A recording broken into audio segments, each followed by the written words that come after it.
तो आज हम बात करने वाले हैं नेपाल में जो हाल ही में युवा विरोध प्रदर्शन हुए हैं उन पर एक गहराई से नजर डालेंगे।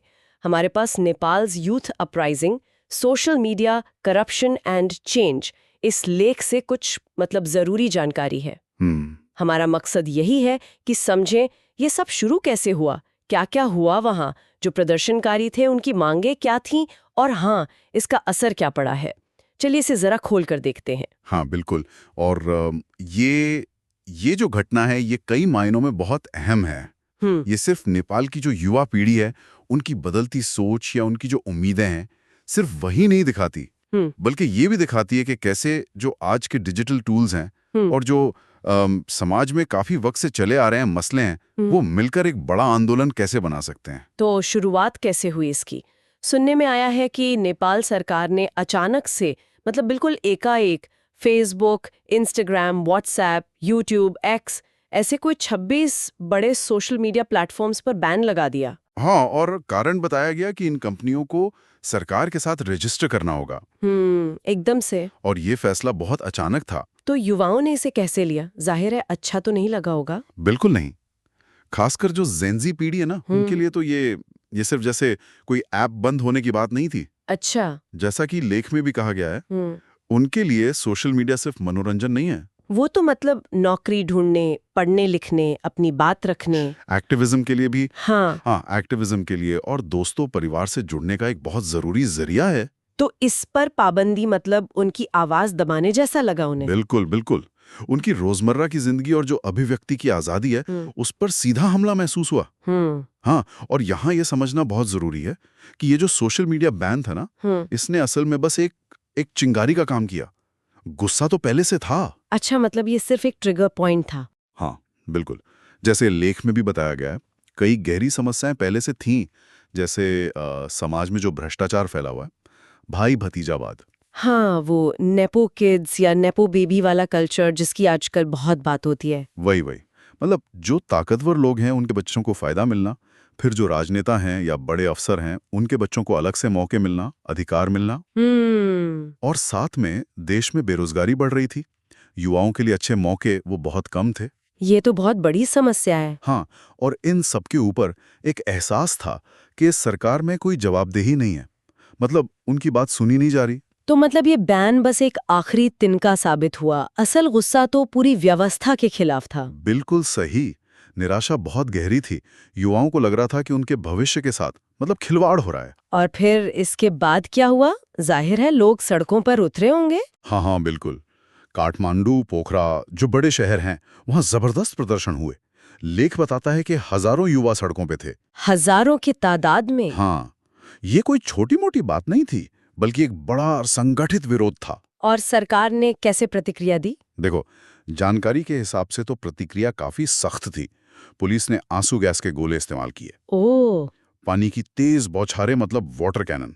और चिंता की बात यह है कि कई जगह से गोलियां चलने की भी खबरें आईं। गोलियां भी चली? ये तो बहुत गंभीर बात है। हाँ, बहुत गंभीर।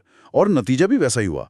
लेख के मुताबिक इन झड़पों में दर्जनों लोगों की मौत हुई और सैकड़ों लोग घायल हुए। बाप रे, शांतिपूर्ण प्रदर्शन नहीं रहा ये। नहीं, ये हिंसक टकराव बन गया था। लेकिन फिर एक दिलचस्प मोड़ आया है ना, सरकार को बैन वापस लेना पड़ा। हाँ बिल्कुल। इतना ज्यादा विरोध हुआ, इतना दबाव बढ़ा कि आखिरकार सरकार को सोशल मीडिया पर जो बैन लगाया था वो हटाना पड़ा। कमाल है। जिस चीज को बंद करने की कोशिश की, उसी के विरोध ने इतना जोर पकड़ा कि फैसला ही बदलना पड़ गया। सही कहा। और बात सिर्फ बैन हटने तक नहीं रुकी। अच्छा? इस पूरे घटनाक्रम ने देश में जो राजनीतिक अस्थिरता थी उसे और बढ़ा दिया। अच्छा, कैसे? कई बड़े नेताओं पर इस्तीफा देने का दबाव बनने लगा। यहाँ तक कि कुछ लोग तो संसद भंग करके नए चुनाव कराने की मांग भी करने लगे थे। तो जो बात एक सोशल मीडिया बैन से शुरू हुई थी, वो पूरी राजनीतिक व्यवस्था पर सवाल उठाने लगी थी। बिल्कुल, दायरा बहुत बढ़ गया था। तो इसका ये हुआ कि ये जो युवा प्रदर्शन कर रहे हैं वो सिर्फ सोशल मीडिया बैन हटवाना नहीं चाहते थे, उनकी मांगे ज्यादा बड़ी थीं। हाँ, कहीं ज्यादा गहरी और व्यापक।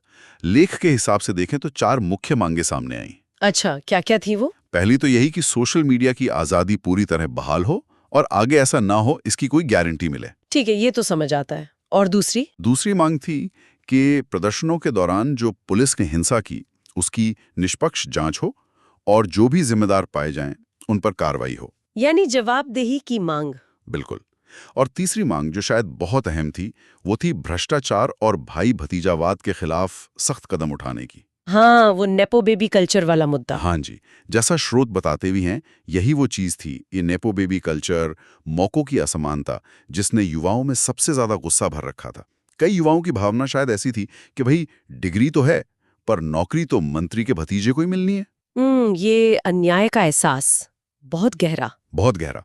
और चौथी मांग वो थी राजनीतिक बदलाव की। राजनीतिक बदलाव मतलब कई प्रदर्शनकारी प्रधानमंत्री और दूसरे बड़े मंत्रियों का इस्तीफा मांग रहे थे। वो एक नई सरकार चाहते थे, ज्यादा पारदर्शी, ज्यादा जवाबदेह। तो साफ है कि ये सिर्फ लीपापोती नहीं बल्कि सिस्टम में बुनियादी बदलाव की मांग कर रहे थे। बिल्कुल, एक फंडामेंटल चेंज। इस पूरे आंदोलन का असर कैसा रहा है फिर, क्या लगता है? असर तो बहुत गहरा है और कई तरह का है। एक दिलचस्प बात जो सामने आती है वो ये कि नेपाल की जो नई पीढ़ी है, जेन ज़ी, वो पहले की पीढ़ियों से कहीं ज्यादा जागरूक है, ऐसा लगता है। हाँ, लगता तो है। वे सिर्फ अपने देश के मुद्दे ही नहीं समझते, बल्कि दुनिया में क्या चल रहा है उससे भी जुड़े हुए हैं। और वो अपने देश में ज्यादा ट्रांसपेरेंसी, बराबरी, जवाबदेही चाहते हैं। ये ट्रेंड तो शायद हम दुनिया भर में देख रहे हैं ना, कि जो डिजिटल नेटिव पीढ़ी है वो पुरानी व्यवस्थाओं को चैलेंज कर रही है। बिल्कुल। लेकिन नेपाल में इसका एक खास पहलू है जो इसे अलग बनाता है। वो है ये नेपो बेबी कल्चर और रोजगार का संकट।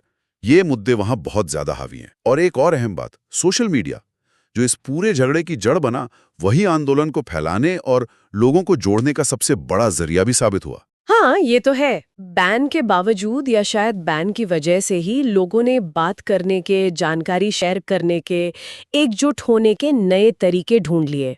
सही कहा। ये दिखाता है कि आज के डिजिटल जमाने में सूचना और संगठन पर सरकारी कंट्रोल लगाना कितना मुश्किल हो सकता है। लेकिन इसका एक स्याह पहलू भी है जिसे नजरअंदाज नहीं कर सकते। सरकार की तरफ से जो हिंसा हुई, जाने गई, इससे मानवाधिकारों के उल्लंघन के गंभीर सवाल उठे हैं। हाँ बिल्कुल। जैसा कि सूत्रों से पता चलता है, इन घटनाओं ने सिर्फ देश के अंदर ही चिंता नहीं पैदा की, बल्कि अंतर्राष्ट्रीय स्तर पर भी नेपाल की छवि पर असर डाला। कई मानवाधिकार संगठन और सरकारें नजर रखे हुए थे। और जैसा हमने पहले भी कहा, इसने देश में राजनीतिक अस्थिरता को और बढ़ा दिया। हालात इतने बदल गए कि अब नई सरकार बनाने की बातें भी हो रही हैं। तो आगे क्या होगा, ये बड़ा सवाल है। हाँ, अगर हम इसे थोड़ा बड़े नजरिए से देखें तो सवाल ये उठता है कि क्या ये विरोध प्रदर्शन नेपाल में एक लंबे समय तक चलने वाले बदलाव की शुरुआत है, या ये बस एक उबाल था जिसे मौजूदा राजनीतिक सिस्टम किसी तरह मैनेज कर लेगा। ये देखना होगा कि वहाँ का सिस्टम इन नई चुनौतियों का और युवाओं की इन बढ़ती उम्मीदों का सामना कैसे करता है। हाँ, ये एक बड़ा सवाल है। तो अगर हम पूरी बात को समेटें तो नेपाल में एक सोशल मीडिया बैन ने युवाओं के अंदर जो पहले से गुस्सा था, भ्रष्टाचार को लेकर, बेरोजगारी, भाई भतीजावाद को लेकर, उसे हवा दे दी।